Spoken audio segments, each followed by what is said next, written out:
Good evening students. आज हम कर रहे हैं past simple tense. Past simple tense, देखिए पास्ट सिंपल टेंस कहाँ यूज किया जाता है? जो काम आपकी लाइफ में आज से पहले किसी समय हो गया है उसके लिए पास्ट सिंपल टेंस यूज किया जाता है। कंडीशन ये है कि वो काम पूरी तरह से कंप्लीट हुआ होना चाहिए और साथ में टाइम दिया होना चाहिए कि किस टाइम हुआ है। पास्ट टाइम दिया है तब, क्योंकि अगर पास्ट में कोई काम करते हो उसके साथ टाइम ही नहीं दिया है तो वो प्रेजेंट परफेक्ट माना जाता है। जैसे I have seen the Taj Mahal, मैंने बताया था आपको प्रेजेंट परफेक्ट में कि मैंने ताजमहल देखा हुआ है, पता नहीं कब देखा है तो टाइम तो नहीं दिया ना। 2 years ago I visited the Taj Mahal, तो 2 साल पहले टाइम दे दिया तो ये पास्ट हो गया। अब देखिए पास्ट करने के लिए सबसे पहले हम उसके हिंदी वर्ड्स देखते हैं कि हिंदी में क्या आता है। लास्ट में ता था ती थी ते थे, ये पहचान मोस्टली यही बताई जाती है, ता था ती थी ते थे, लेकिन ये बहुत रेयर आती है। ये तब बोलते हैं हम जब कहते हैं कि किसी टाइम वो काम बार बार हुआ करता था, एक समय था पास्ट में तब ये काम किया करता था बट आजकल नहीं करता है, तब यूज करते हैं। रियल में पास्ट के जो टेंस बनते हैं सेंटेंसेस, या ये ए आई ई और आ इनसे एंड होते हैं। वह कल जयपुर गया, रात हमने एक मूवी देखी, ई आ ए इनकी आवाज आ रही है देखिए, लेकिन साथ में पास्ट टाइम दिया होना जरूरी है। टाइम दिया होगा तो ये पास्ट माना जाएगा, क्योंकि ये मैंने या ये ई के साथ है प्रेजेंट परफेक्ट में भी लिखवाया है आपको, तो ध्यान रख लेना कि एंडिंग सेंटेंस इससे हो रही है और साथ में पास्ट टाइम दिया है तो वो पास्ट सिंपल है, अदरवाइज वो प्रेजेंट परफेक्ट है। इसके बाद बात करते हैं इसके पैटर्न के। पैटर्न में जो एफर्मेटिव सेंटेंस है, subject, second form of verb and object. Subject verb की सेकंड फॉर्म और ऑब्जेक्ट, सिंपल सेंटेंस बनेंगे, एफर्मेटिव बनेंगे। उसके बाद नेगेटिव बनता है did not, subject plus did not, verb की फर्स्ट फॉर्म और ऑब्जेक्ट। देखो इसमें सेकंड यूज किया है, इसमें फर्स्ट यूज किया है क्योंकि डिड लग गया है। डिड, डू, डज तीनों के साथ वर्ब की फर्स्ट फॉर्म आती है। पास्ट सिंपल में ये बात ध्यान रखनी होती है कि जो सिर्फ एफर्मेटिव सेंटेंसेस हैं वो ही वर्ब की सेकंड फॉर्म से बनते हैं। नेगेटिव इंटेरोगेटिव और इंटेरोगेटिव नेगेटिव तीनों में वर्ब की फर्स्ट फॉर्म यूज होती है क्योंकि डिड लग जाता है, डिड के साथ फर्स्ट फॉर्म ही आती है। इंटेरोगेटिव में डिड सामने आ जाएगा और इंटेरोगेटिव नेगेटिव में डिड सामने और नॉट तीसरे नंबर पर। ये पैटर्न आप बहुत बार कर चुके हो, आपको याद रखना है सिर्फ ये subject, second form of verb and object, और हेल्पिंग वर्ब याद रखनी है डिड। नेगेटिव और इंटेरोगेटिव में डिड का यूज करेंगे। देखो एक सेंटेंस लिखा है, उसी के मैंने चारों पैटर्न में उसको बना दिया है, देख लेना। ही सा अ लायन यस्टरडे, कल उसने एक शेर देखा या उसने कल एक शेर देखा, तो ही सब्जेक्ट वर्ब की सेकेंड फॉर्म सा और ऑब्जेक्ट अ लायन, और यस्टरडे टाइम वर्ड है, एक एडवर्बियल है। ओके, नहीं देखा तो he did not see a lion yesterday. Did he see a lion yesterday, did he see a lion yesterday, did he not see a lion yesterday. इन चारों pattern पर ये एक सेंटेंस को मैंने बना लिया है। देखो ये सिर्फ उनके लिए बताया है जो अभी स्टार्ट कर रहे हैं, बिगनर्स हैं, जो फर्स्ट टाइम कर रहे हैं या पहले टेंस किए हुए हैं, उनको क्लियर नहीं है, ये उनके लिए है सेंटेंस बनाने। लेकिन एग्जाम पॉइंट ऑफ व्यू से जो आपको करेक्ट फॉर्म ऑफ वर्ब करनी है वो अब करवा रहा हूँ कि इसको करेक्ट फॉर्म ऑफ वर्ब के रूप में कैसे यूज करते हैं। सबसे पहले तो मैं इसके यूज बताऊंगा कि पास्ट सिंपल को कहाँ कहाँ यूज कर सकते हैं, फिर वाक्य को देखकर उसकी पहचान करना बताऊंगा। देखिए अब हम करते हैं uses of past simple, past indefinite. Past simple tense के यूजेस क्या हैं? पहले आपको मैंने कंस्ट्रक्शन बताई है, वो सिर्फ सेंटेंस बनाने के काम आएगी, लेकिन एग्जाम में आपको यूजेस आएंगे। अगर कोई कंपटीशन का एग्जाम आप दे रहे हो तो इनमें से कोई ना कोई उसका यूज दिया होगा और आपको इसी यूज को देखकर आपने क्या करना है, पहचान करनी है कि ये पास्ट सिंपल है और करेक्ट फॉर्म अप्लाई करनी है वहां पे। तो सबसे पहला यूज कहाँ होता है पास्ट सिंपल का, an action completed in past. कोई भी काम पास्ट में जो कंप्लीट हो गया है, जो खत्म हो गया है और उसके साथ टाइम दिया है, विद टाइम। पास्ट में दिया तो टाइम दिया ही होगा, मैंने लिखा है ना an action completed in past. Past का मतलब यही है कि टाइम बताएगा हमें कि ये कल हुआ है, परसों हुआ है, 2 दिन पहले हुआ है, 5 साल पहले हुआ है। An action completed in past. Next, repeated action in past. ऐसा काम जो पास्ट में कुछ समय तक हुआ है, बार बार होता था, अब नहीं होता है। रिपीटेड एक्शन इन पास्ट, जब वो छोटा था तो स्कूल जाया करता था, तो बार बार रिपीट होता था। अब क्या है, रिपीटेड एक्शन इन पास्ट वो होता है कि जो पास्ट में कुछ समय तक हुआ है, किया करता था, करती थी, उसको बोल देते हैं repeated action in past.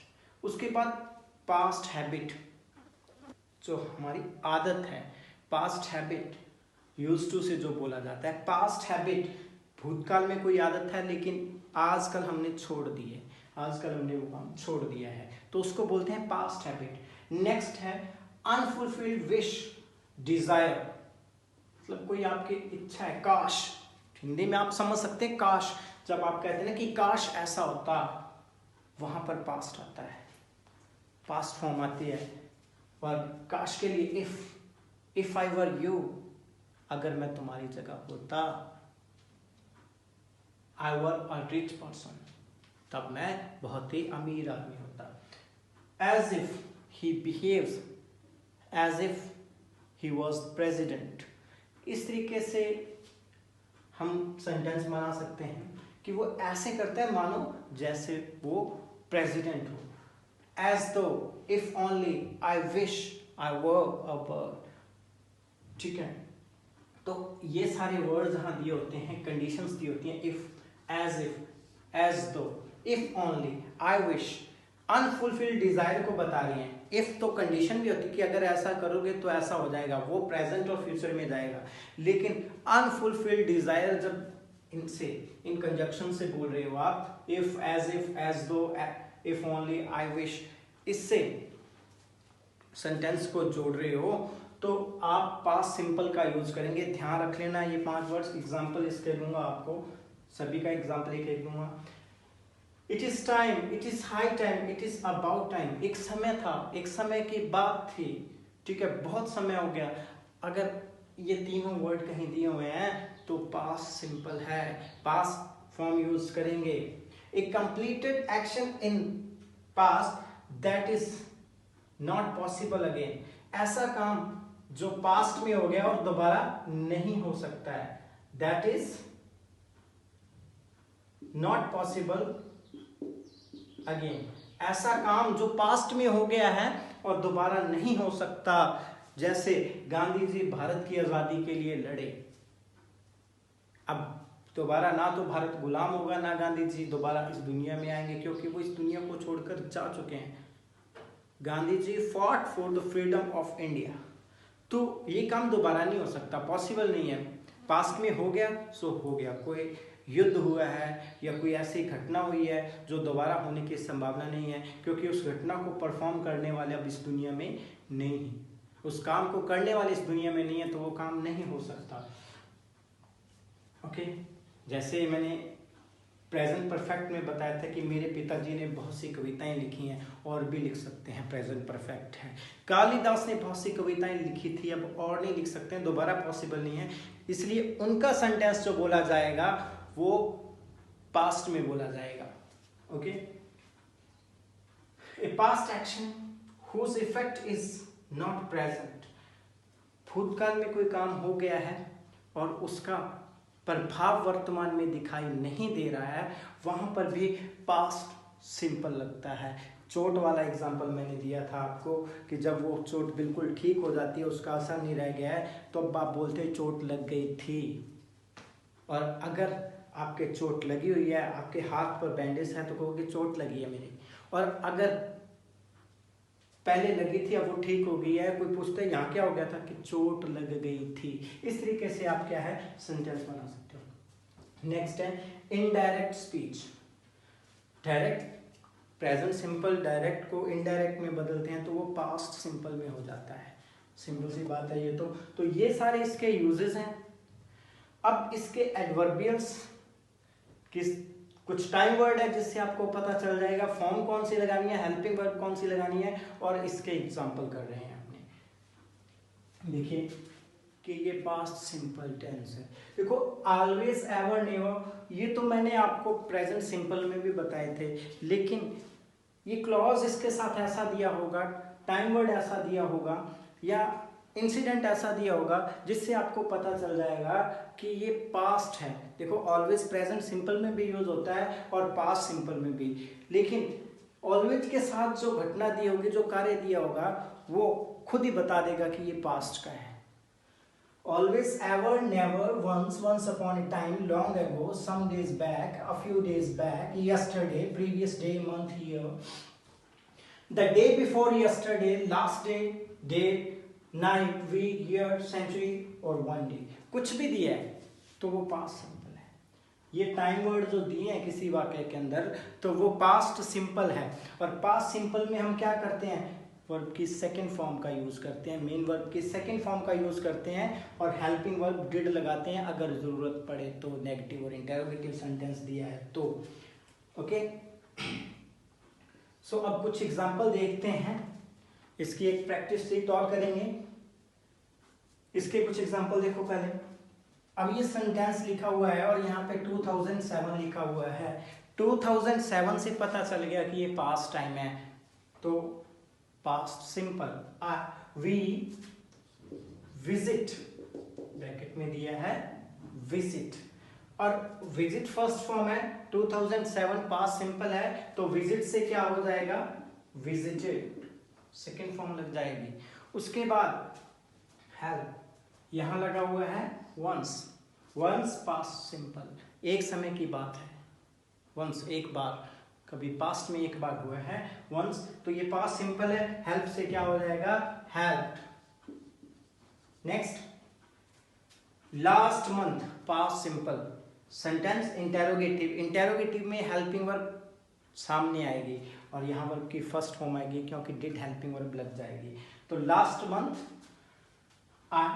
You this shirt last month purchase, ठीक है, परचेज वर्ब की फर्स्ट फॉर्म है तो हेल्पिंग वर्ब क्या लगेगी डिड यू परचेज, परचेज का परचेज ही रह जाएगा, चेंज नहीं होगा क्योंकि ये फर्स्ट फॉर्म है और डिड के साथ फर्स्ट फॉर्म ही आती है, ठीक है। अब Gandhi ji always first form दे रखी carry, stick with him, Gandhi ji हमेशा अपने साथ एक लाठी रखते थे, ये पास्ट हैबिट थी उनकी, वो भी चले गए हैं इस दुनिया को छोड़कर, तो ये काम पूरी तरह से कंप्लीट हो गया है। और गांधी जी से रिलेटेड या किसी भी पैट्रियट से रिलेटेड या किसी भी पर्सन, ऐसे पर्सन से रिलेटेड जो अब इस दुनिया में नहीं रहा है, उससे रिलेटेड बात आती है तो हम पास्ट सिंपल का ही यूज करते हैं। तो कैरी से क्या हो जाएगा कैरिड, ओके। इसके अलावा अपने डायरेक्ट इनडायरेक्ट करेंगे या इसके रूल्स करेंगे एरर हैंडलिंग के, उसमें आपको और डीपली ये चीज़ें बताऊंगा। बाकी अगर आप ये याद कर लेते हो, इतना आपको समझ आ गया तो करेक्ट फॉर्म ऑफ वर्ब आपकी कभी गलत नहीं होगी, क्योंकि करेक्ट फॉर्म ऑफ वर्ब में ये वर्ड दिए होते हैं, आपको जो यूजेस बताए हैं वो पहचान दी होती है, इससे आप correct form of verb supply कर सकते हैं किसी भी सेंटेंस को। तो उम्मीद है आपको समझ आया होगा। Thank you very much.